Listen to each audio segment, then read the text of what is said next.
Hi friends, welcome back to another video. So excited to have you guys here as usual. If you're new here, my name is Elizabeth and I'm excited to have you guys here. Please do not forget to subscribe to the channel. In today's video, we'll be talking about how much you need to show as proof of fund. If you are going for an F1 visa interview, one of the biggest process is proving that you have enough money to sponsor your educational and living expenses while studying in the US. So in this video, we'll be breaking down everything you need to know about proof of fund. Let's get started.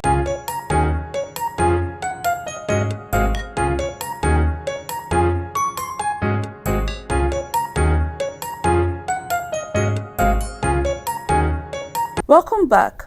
So before we get into the video, we need to understand what a proof of fund. Your proof of fund is any document that shows that you have enough money for your educational, your living expenses, and any other cost while studying in the US. The US government requires this because they want to make sure that as an international student, you can support yourself financially and won't need to rely on unauthorized employment. This is one of the key requirements for the F1 visa to be approved. Now to the big question, how much should we show as proof of fund? Now let's take it gradually. We have the tuition and we have the living expenses. The amount you need to show depends on the total cost of the program. You will need to cover one academic year of expenses, which include your tuition, estimated living costs. This is typically listed on your I-20 form. Your I-20 form is the form that is given to you after you have gained admission.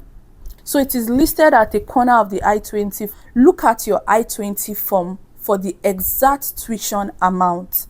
If your program costs $30,000 per year, that will be the minimum amount tuition you will need to show.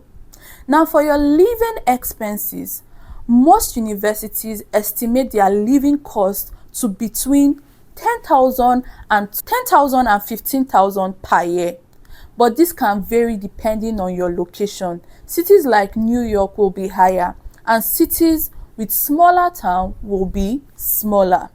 So this varies. Make sure you check all of these things. Do your research as usual. Now that you know how much you need to show, what are the documents you need to prove this? One will be your bank statement. One of the most common ways is through personal or family statements showing sufficient funds. Make sure that the statement is recent, usually written within the last 3 months. Please do not forget, recent within the last 3 months. Another way you can prove this is through scholarship letters. If you have received a scholarship from your school or from a firm, from any source at all, make sure you have a letterhead from whatever company or institution you are getting that scholarship letter. Okay? Another way is loan approval letters. If you are taking a loan, a student loan, a loan approval letter from your bank showcasing the exact amount can also serve as a proof of fund. Wherever you are taking that loan from, there should be a letter stating the exact amount. That also shows as a proof of fund. Another way is affidavit of support. If someone like a parent or a relative is sponsoring you, they can provide an affidavit of support along with their bank statement to show that they will be covering your expenses. Now, this is a mistake people usually make. They forget to show an affidavit of support. You can't just go and say, my uncle is sponsoring me. How do we know your uncle is sponsoring you? We need to see a letter from your uncle stating that he is sponsoring you.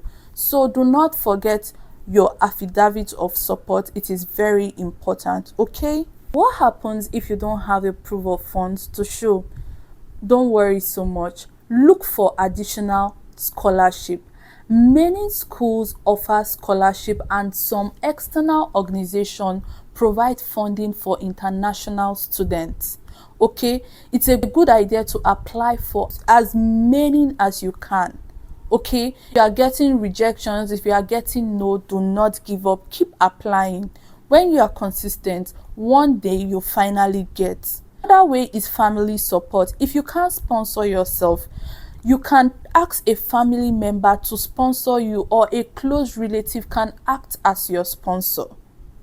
Okay, and another way is to consider a student loan. Just make sure you understand the requirement for this loan and ensure you understand how much you will be owing after graduation. Understand all of the payment plan and see if it works for you. Don't just jump on any loan. Make sure you understand the interest rate, how you will repay back, and how much you'll be owing after graduation, so that it does not become a burden for you. You know, I'm not gonna leave you without a final tip. So for the final tip, first thing I would say is make sure everything is in English. What do I mean by that? If your bank statement is written in another language, make sure that you get them officially translated into English. That would help a lot. Show a little extra. What am I talking about? It is always good to show slightly more than the minimum required. This demonstrates that you're well prepared to handle unexpected costs. Now, if you do not have that, do not pressure yourself, but make sure you have up to the minimum amount. Now, final tip is to be honest. Do not try to inflate your account or show fake documents. Do not do that. Officers are trained to spot inconsistency. So if you are doing that, if you are taking a fake document, you will get denied or even get something worse. So do not take fake documents, okay? Thank you guys for watching today's video. I hope you've been able to learn. I hope you've been able to understand that proof of fund is very important. You have to make sure you have the right document, you have the right amount, it is recent. You don't want to miss it, because they want to know if you'll be able to sponsor yourself. They don't want you to go to the US and become a liability or start looking for unauthorized employment, which can make you fall into trouble. They don't want all of that. They want to see your ability to sponsor yourself and your living expenses and other costs that may come in play. Okay, if this video was helpful, let me know in the comment section that it was helpful.